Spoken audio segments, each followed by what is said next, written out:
Morning everyone, kitchen flavour ডালিয়ার পক্ষ থেকে সবাইকে স্বাগত জানিয়ে নতুন একটা ব্লগ নিয়ে রান্নাঘরে চলে এসেছি।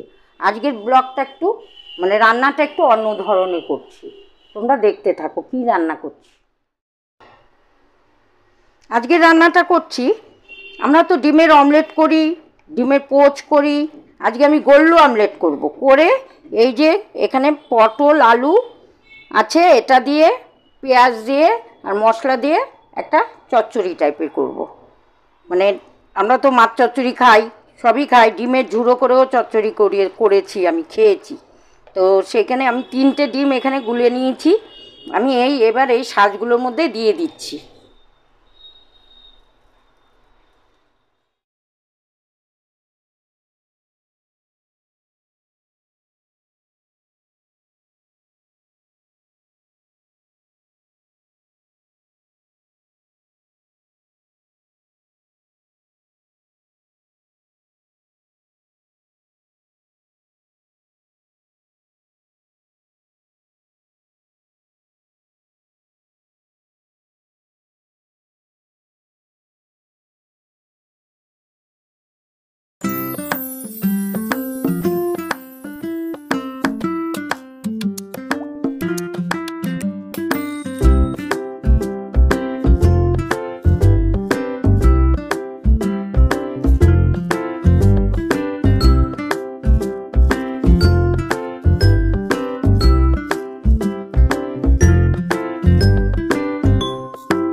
গোল্লু অমলেটের ঝাল চচ্চড়ি কেমন লাগলো, দেখতে ভালো লাগছে কি? যদি ভালো লেগে থাকে তাহলে লাইক করে দিও, কমেন্টে জানিও আজকের এই গোল্লু আমলেট তোমাদের কেমন লাগলো। আমি আজকে এটার নাম দিয়েছি গোল্লু আমলেট, কারণ গোল গোল হয়েছে গোল্লু গোল্লু। তো এইভাবেই বিভিন্ন রকম রেসিপি তোমাদের সামনে তুলে ধরার চেষ্টা করব, তোমরা আমার পাশে থাকলে। তা আমার পাশে থেকো, যারা এখনও আমার ভিডিওতে সাবস্ক্রাইব করোনি আমার চ্যানেলে সাবস্ক্রাইব করে নিও, বেল বাটন টিপে অলটা টিপে নিয়ে সমস্ত নোটিফিকেশান সবার আগে তোমরা পেয়ে যাবে। তো আমি নতুন নতুন রান্না তোমাদের দেখানোর চেষ্টা করব। ফেসবুক লাইভে আসবো সোমবার থেকে, আজকেও রাত্রে লাইভে আসবো, শনিবার রোববারও আসবো। তোমরা আমার পাশে থেকো, যদি সময় থাকে তাহলে জয়েন করো, আর আমার ভিডিওগুলো প্রথম থেকে শেষ পর্যন্ত দেখো। সবাইকে ভালোবাসা জানাচ্ছি, সবাই ভালো থেকো, সুস্থ থেকো, বড়দের ভালোবাসা জানাচ্ছি, প্রণাম জানাচ্ছি। তো সবাইকে ভালোবাসা প্রণাম জানিয়ে আজকের রেসিপিটা এখানেই শেষ করছি। আবার নতুন একটা রেসিপি নিয়ে তোমাদের সাথে আমার দেখা হবে। আজকের জন্য সবাইকে টাটা।